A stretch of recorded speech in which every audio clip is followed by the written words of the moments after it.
اللهم صل على سيدنا محمد وعلى آل سيدنا محمد وبارك وسلم. أعوذ بالله من الشيطان الرجيم. بسم الله الرحمن الرحيم. وكذلك بعثناهم ليتساءلوا بينهم قال قائل منهم كم لبثتم قالوا لبثنا يوما أو بعض يوم قالوا ربكم أعلم بما لبثتم فابعثوا أحدكم بورقكم هذه إلى المدينة فلينظر أيها أزكى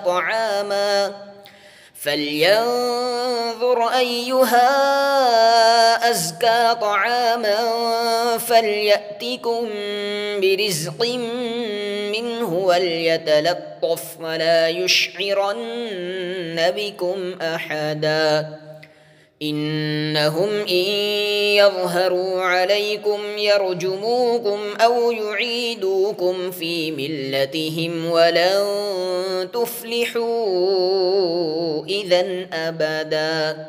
صدق اللہ العظیم. سورۃ الکہف کی 19 اور 20 نمبر کی 2 آیتیں تلاوت کی. ان آیتوں کی تفسیر کا خلاصہ سن لیجئے. اور جس طرح ہم نے اپنی قدرت کاملہ سے ان کو اتنے زمانہ دراز تک سلایا، اسی طرح اس طویل نیند کے بعد ہم نے ان کو جگا دیا تاکہ وہ آپس میں پوچھ پاچھ کریں، تاکہ باہمی سوال و جواب کے بعد ان کو حق تعالیٰ کی قدرت اور حکمت منکشف ہو. چنانچہ ان میں سے ایک کہنے والے نے کہا کہ اس نیند کی حالت میں تم کس قدر رہے ہوگے؟ جواب میں بعض نے کہا کہ غالباً 1 دن یا 1 دن سے بھی کچھ کم رہے ہوں گے. دوسرے بعض نے کہا کہ اس کی تفتیش کی کیا ضرورت ہے، یہ تو ٹھیک ٹھیک تمہارے رب ہی کو خبر ہے کہ تم کس قدر سوتے رہے. اب اس فضول بحث کو چھوڑ کر ضروری کام کرنا چاہیے، وہ یہ کہ اپنے میں سے کسی کو یہ روپیے جو کہنے والے کے پاس ہوگا، کیونکہ یہ لوگ کچھ خرچ کے لیے رقم بھی لے کر چلے تھے، غرضے کہ کسی کو یہ روپیے دے کر شہر کی طرف بھیجو، پھر وہ وہاں پہنچ کر تحقیق کرے کہ کون سا کھانا حلال ہے. اس جگہ لفظ ازکا کی تفسیر بروایت ابن جریر حضرت سعید ابن جبیر سے یہی منقول ہے کہ مراد اس سے حلال کھانا ہے، اور اس کی ضرورت اس لیے پیش آئی کہ ان کی قوم بت پرست بکثرت اپنے بتوں کے نام ذبح کیا کرتی تھی، اور بازار میں بکثرت یہی حرام گوشت بکتا تھا. تو وہ اس میں سے تمہارے پاس کچھ کھانا لے آوے اور کام خوش تدبیری سے کرے کہ ایسی وضع ہیئت سے جاوے کہ کوئی اس کو پہچانے نہیں، اور کھانے کی تحقیق کرنے میں بھی یہ ظاہر نہ ہونے دے کہ بت کے نام کے ذبیحے کو حرام سمجھتا ہے، اور کسی کو تمہاری خبر نہ ہونے دے، کیونکہ اگر وہ لوگ یعنی اہل شہر جن کو اپنے خیال میں اپنے زمانے کے مشرکین سمجھے ہوئے تھے، کہیں تمہاری خبر پا جائیں گے تو تم کو یا پتھراؤ کر کے مار ڈالیں گے یا جبراً تم کو اپنے مذہب میں پھر داخل کر لیں گے، اور ایسا ہوا تو تم کو کبھی فلاح نہ ہوگی. ان آیات کے معارف و مسائل بھی سن لیجئے.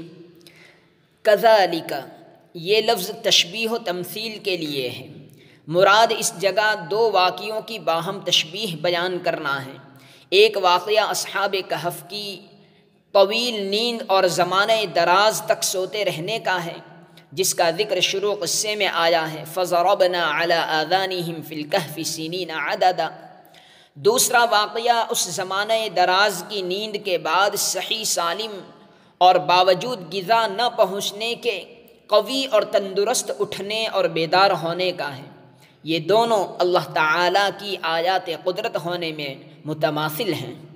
اسی لیے اس آیت میں جو ان کے بیدار کرنے کا ذکر فرمایا تو لفظ کذالک سے اشارہ کر دیا کہ جس طرح ان کی نیند عام انسانوں کی عادی نیند کی طرح نہیں تھی، اسی طرح ان کی بیداری بھی عام عادت طبعی سے ممتاز تھی۔ اور اس کے بعد جو لیتساءلوا فرمایا، جس کا معنی ہے تاکہ یہ لوگ آپس میں ایک دوسرے سے پوچھیں کہ نیند کتنے زمانے رہی۔ یہ ان کے بیدار کرنے کی علت نہیں بلکہ عادی طور پر پیش آنے والے ایک واقعے کا ذکر ہے، اسی لیے اس کے لام کو حضرات مفسرین نے لام عاقبت یا لام سیرورت کا نام دیا ہے۔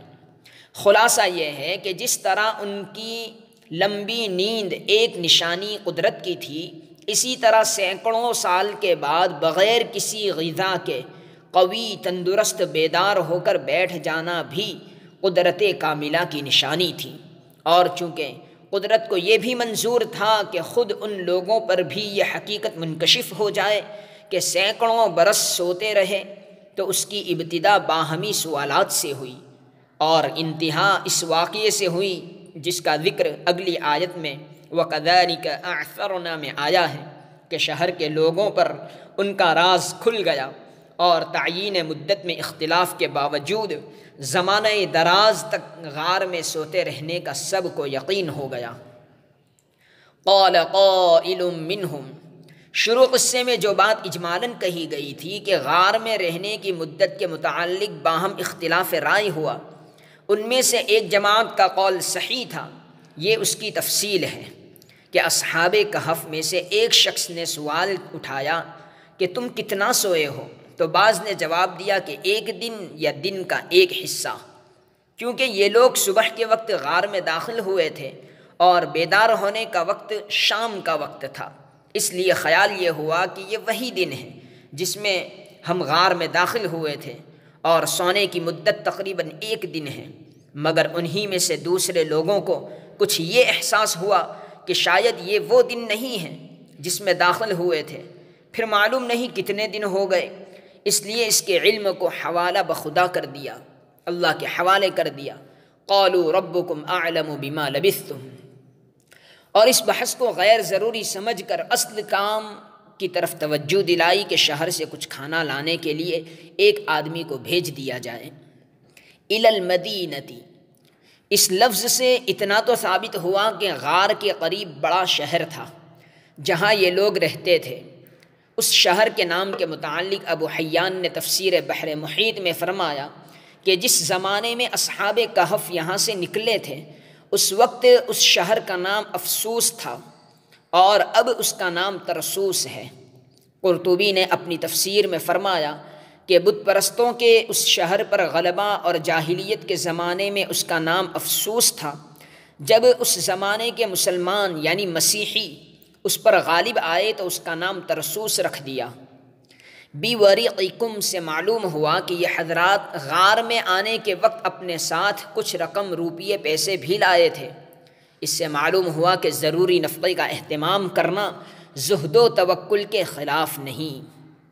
ایھا ازکا طعاما، لفظ ازکا کے لفظی معنی پاک صاف کے ہیں، مراد اس سے حسب تفسیر ابن جبیر رحمۃ اللہ علیہ حلال کھانا ہے، اور اس کی ضرورت اس لیے محسوس کی کہ جس زمانے میں یہ لوگ شہر سے نکلے تھے وہاں بتوں کے نام کا ذبیحہ ہوتا اور وہی بازاروں میں فروخت ہوتا تھا، اس لیے جانے والے کو یہ تاکید کی کہ اس کی تحقیق کر کے کھانا لائے کہ یہ کھانا حلال بھی ہے یا نہیں۔ مسئلہ اس سے یہ معلوم ہوا کہ جس شہر یا جس بازار ہوٹل میں اکثریت حرام کھانے کی ہو وہاں کا کھانا بغیر تحقیق کے کھانا جائز نہیں۔ او یرجموکم، رجم کے معنی سنگسار کرنے کے ہیں۔ بادشاہ نے غار میں جانے سے پہلے ان کو دھمکی دی تھی کہ اگر اپنا یہ دین نہ چھوڑو گے تو قتل کر دیے جاؤ گے۔ اس آیت سے معلوم ہوا کہ ان کے یہاں ان کے دین سے پھر جانے والے کی سزائے قتل بصورت سنگساری دی جاتی تھی تاکہ سب لوگ اس میں شریک ہوں اور ساری قوم اپنے غیظ و غضب کا اظہار کر کے قتل کرے۔ شاید شریعت اسلام میں شادی شدہ مرد و عورت کے زنا کی سزا بھی جو سنگسار کر کے قتل کرنا تجویز کیا گیا ہے اس کا بھی منشا یہ ہو کہ جس شخص نے حیا کے سارے پردوں کو توڑ کر اس فعل قبیح کا ارتکاب کیا ہے، اس کا قتل منظر عام پر سب لوگوں کی شرکت کے ساتھ ہونا چاہیے، تاکہ اس کی رسوائی بھی پوری ہو اور سب مسلمان عملاً اپنے غیظ و غضب کا اظہار کریں، تاکہ آئندہ قوم میں اس حرکت کا اعادہ نہ ہو سکے۔ فَابْعَثُوا أَحَدَكُمْ، اس واقعے میں جماعت اصحاب کہف نے اپنے میں سے ایک آدمی کو شہر بھیجنے کے لیے منتخب کیا اور رقم اس کے حوالے کی کہ وہ کھانا خرید کر لائے۔ قرطبی نے بحوالہ ابن خویز منداد فرمایا کہ اس سے چند فقہی مسائل حاصل ہوئے۔ اول یہ کہ مال میں شرکت جائز ہے کیونکہ یہ رقم سب کی مشترک تھی۔ دوسرے یہ کہ مال میں وکالت جائز ہے کہ مشترک مال میں کوئی ایک شخص بحیثیت وکیل دوسروں کی اجازت سے تصرفات کرے۔ تیسرے یہ کہ چند رفیق اگر کھانے میں شرکت رکھیں یہ جائز ہے، اگرچہ کھانے کی مقداریں عادتاً مختلف ہوتی ہیں، کوئی کم کھاتا ہے کوئی زیادہ، کوئی کم کھاتا ہے کوئی زیادہ۔ سبحان اللہ و بحمدہ سبحان اللہ العظیم۔